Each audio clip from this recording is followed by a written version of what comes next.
Professor Queloz, it's a pleasure and honor being with you at Artist of Science. It is our signature series portraying scientists in the light of as an artist, or vice versa. Artist of Science or the science of artists. So, first of all, we wanted to have shortly, for the general public, not in technical terms, just a short resume of your achievement in science. Well, what I did in science is I detected planets on other stars. Actually, I detected the first one, and I detected plenty after the first one. And I moved to trying to understand how they're made of, what is the atmosphere, and in the future, we're going to look for maybe life on these planets. You mean on the other planets? Yes, planet on orbiting other stars. Yes. So the achievement is to, in few words, is to determine. So my achievement was to detect the first planet orbiting another star. That was my main achievement. Similar to Earth. Not really similar to Earth. No, actually the planet was not exactly similar to Earth. It was quite different, and it was a big shock for the community. Because we realized that the planet were way more diverse than we had anticipated from the only example we have in the solar system. So in a way, it opened completely a new field of research, which is dealing with the planet on other star we call exoplanets. Yeah, I know. This is what's the reason you got a Nobel Prize. But then, as I understood, you expanded this as life in universe. Yes, I mean, what has happened is with so many planets being detected and so small planet that we're detecting right now, the next question is how many of this planet is kind of similar to Earth, and what can we say about the possibility of having life or having the development of life on this planet. And that's a new topic when I'm working. It's a very complex topic in the sense that I'm not alone on that. We are working in a very large team with very combined expertise, combining chemistry, biochemistry, earth science, and the astrophysics knowledge that I have. Mm-hmm. So this is a new field you are working. It's absolutely a new field. That's true. This is a big new field of science, yes. Right. And this is something that affects Earth also, as part of universe. You know, the knowledge in astrophysics doesn't have a direct impact on life on Earth, but it has a global impact, or the knowledge about ourselves and about the way we operate as a society. I'll give you an example. When Newton detected what he called the law of the universe, 200 years later, this argument was used to kickstart the American revolutions. And with the simple fact that if there is law of universe, so why do we have king? So it was completely breaking apart in the picture the idea that you should have some people on Earth that should decide what is the law. It doesn't make any sense because the law are decided by the universe. And this is one of these very profound, change you can have by just a specific result that was used to understand the planetary motion that has a very deep understanding on the society. All the understanding we have right now of the DNA, for example, has a complete profound new dimension because we understand we can change human. This is just a very, very special feeling that you can start manipulating the human. And again, these have an impact on the society. So sooner or later, the scientific knowledge has an impact on the society. And I do claim that our society of the 21st century is completely dominated in terms of development by the result of research. From anything you do, from the way you communicate with your cell phone, from the way you move with your car or your plane, it's only because people have understood law of physics, aerodynamics, electromagnetics, and so on and so on. So this is really the situation you're living in. Not people, the scientists. People do not understand the laws of physics, or sometimes they ignore them. They take it like like a fait accompli, like Oh. like they forget where it's coming from. That's true. You don't need to understand the law of physics to be alive. Correct. Otherwise, we would have never been alive 1 million years ago because we did not understand it. Exactly. But when you understand the law of physics, you can develop new material, you can develop new equipments, and people, they use them. You don't need to understand how a computer is working. correct. I mean, nobody understands these days how completely a computer is working, but everybody is using a computer with his cell phone. What I mean is they do not evaluate where is the source of all these developments. I think they do. I think they do, but they are afraid on one hand because it's very complicated, and they don't have to really do that on a day-to-day life because, again, this is available. So why would they have this intellectual curiosity being developed? Not everybody has this high level of curiosity as a scientist, and you don't need to be extremely curious to have a good life. Correct, I agree with that. But what I meant was, for example, I give you an example. You mentioned cell phones. Cell phones are primarily materials and metals. Okay, but at the same time, there are many movements around the world against producing new metals, extracting new metals. So against. So on the other side, we like what we get as a product from metals and materials. On the other side, we do not want to extract and to explore and to mine new things, which now, after the war, everybody was felt ashamed when they said we don't need mining, we don't need new materials, we don't need metals because they pollute, etc., etc. So in this case, there is a disconnect. I like the product, but at the same time, I say I don't need the mining of these new metals and materials. So this was a big issue just before after the war. Yeah, I think this is the problem of the use of technology. I mean, technology is a gift, but that's a curse at the same time. When we started to exploit the coal, it was a gift because you could produce new material, Correct. You can heat your house, you can get cold water, warm water. But at the same time, you produce so much pollution that London had a smog, and it was a disaster. People were dying because of it. Correct. So everything has a pros and a cons. I think you cannot dump, as you said, dump the baby with the bath Exactly. here. I think you have to find out. I think the challenge right now of our society is we have one Earth and it's limited. And we should make the best use of what we have. With a lot of inhabitants on Earth, there is enough, resource for this many inhabitants we are, but we should maybe a bit more wiser in the way we exploit and we use this. So in a way, asking the nasty questions about exploitations is a good way to making sure we do the best way. So in one hand, we will have to continue developing, and we will continue because nothing will stop our creativity. But on the other hand, we may want to be a bit more careful the way we do it. So I like when people are addressing a kind of a critical reading of what's going on, but if you just reject it for the purpose of reject it, I think you're wrong because this is not how we have evolved in the last million years. Well, let's change a little bit gears. So what made you go to science when you just finished high school? The reason why I think I went to science is I'm extremely curious. My curiosity, never stopped. I'm born curious, I'm extremely curious, I've always been. I could have done anything, essentially. I decided to go to physics because it was the best way for me not to choose what to do, because I was aware that when you do physics, you can do anything you like after that.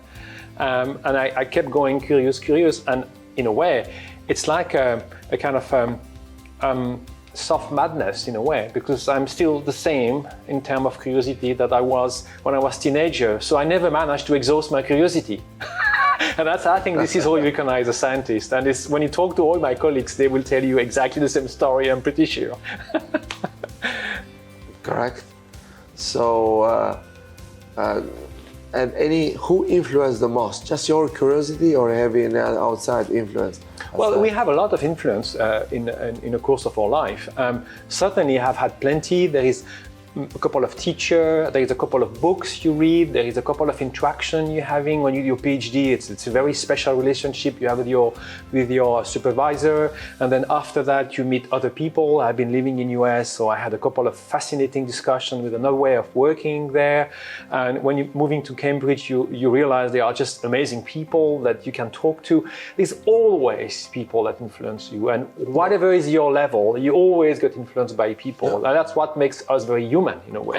Correct. But I meant when you were in high school to go to physics. Well, I mean, the reason why I went to physics because I didn't want to choose. So I decided I was good in math. I was curious. I decided to go for physics because I didn't want to choose exactly what to do. I wanted to make sure I could keep being curious and be very open-minded. And I could have done chemistry, I mean, engineering, anything. I mean, because and still today, I'm fascinated by so many topics. The problem is I have to sleep. Well, that's the case with me during this meeting. You see, I'm pretty sure you're the same. Yeah. Perfect. So understand it very well. So this is actually justification if somebody from young generation asks you, I have some choice, I'm thinking which branch I should choose. Why he has to choose physics? Well, nobody has to choose physics in particular. What you have to listen is your own emotional need and what you really want to do really deeply into yourself. I think science is an experience, a life experience. It's very emotional. I mean, scientists may look not very emotional, but actually I can tell you we are extremely emotional because how could you work so focused so long on something so difficult if you're not completely kind of absolutely, obsessed by it?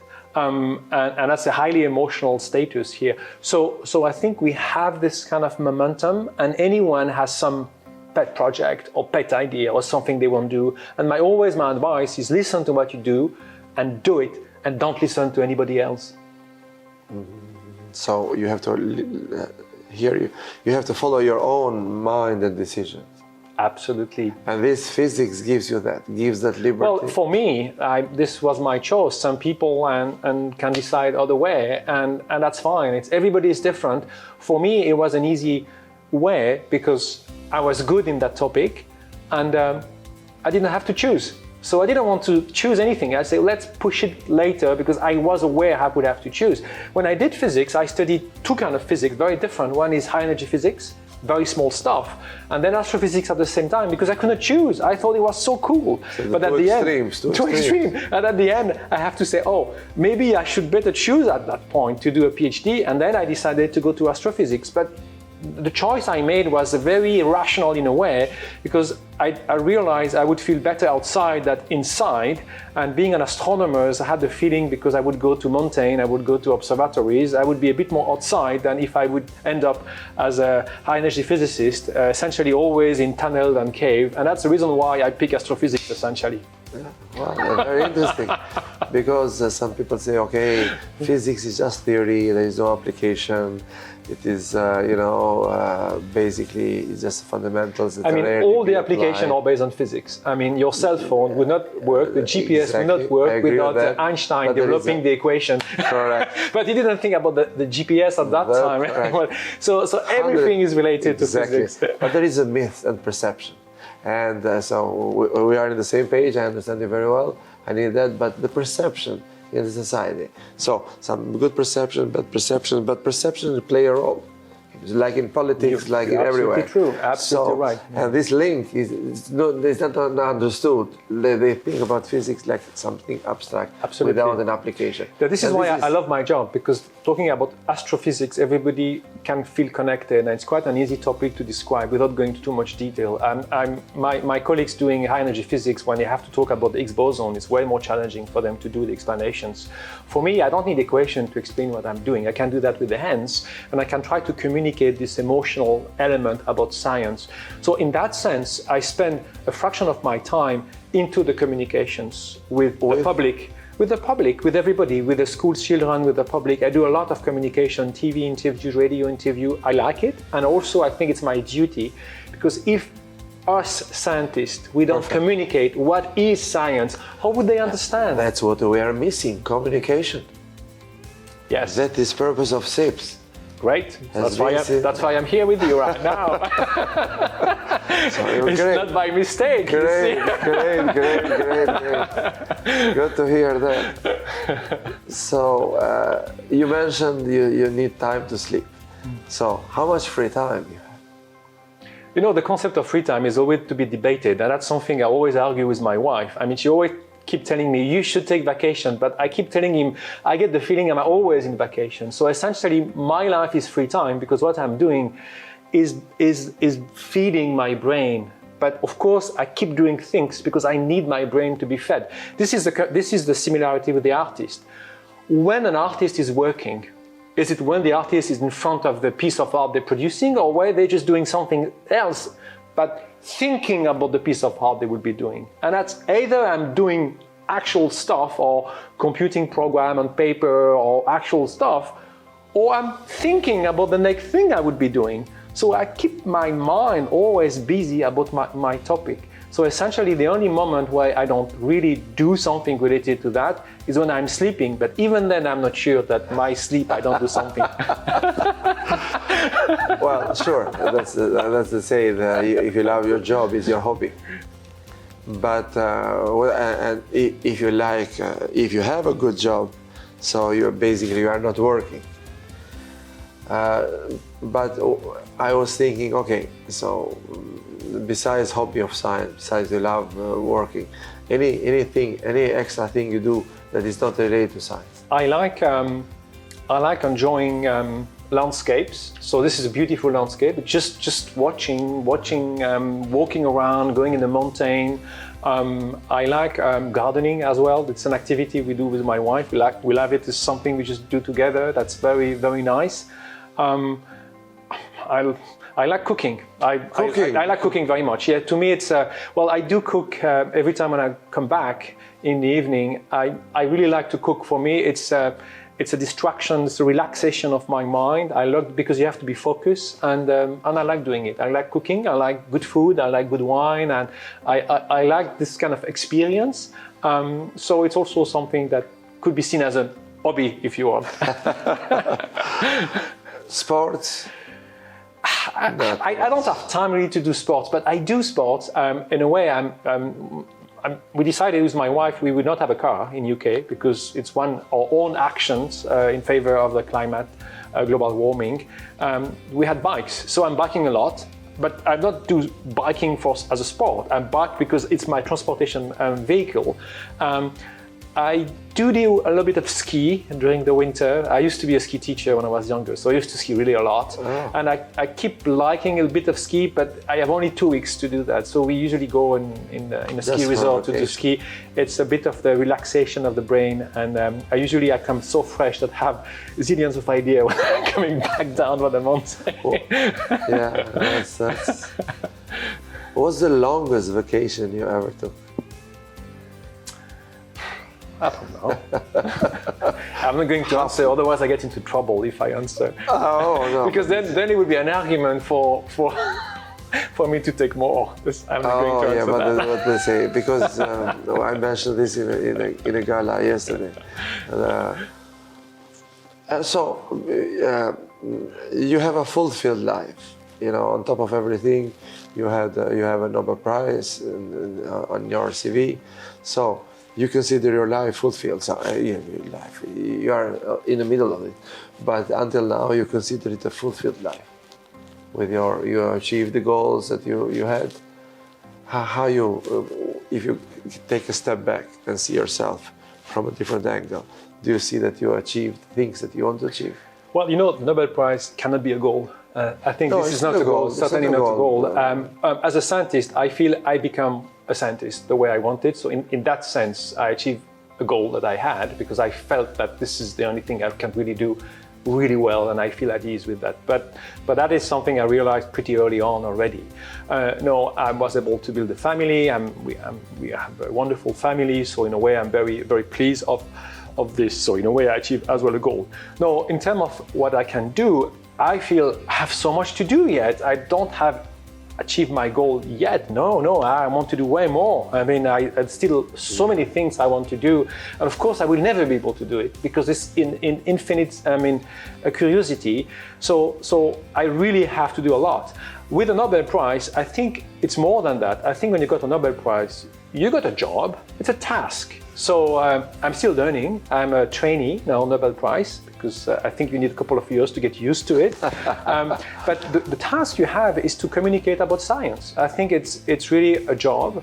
It's a serious job, and that's something that we need to do. We are very visible with this award, and that gives us a kind of a key, special key, to open doors and communicate with people that may not be at first really willing to communicate with you. So this is what I started to do right now with this new award. So it's just the beginning of a new business I'm starting. Yeah, good. Looking back, you have half your life going, what do you think you can achieve in the rest of the years that you've been? Well, I'm spending a quite significant amount of time right now on life, your wish. Well, I think what I'm doing right now is spending much more time on the education aspect. I think if I can really do more, that I will really be very happy. So I'm really trying to develop this communicating about science in a more extensive way. There is this new activity to develop this problem and this way to address life in the universe. So we have established center, and that would be a very nice legacy. I would, of course, it's just the beginning. So I would like a cathedral builder. I'm just putting some foundations, but we need 50, 100 years for plenty of other people.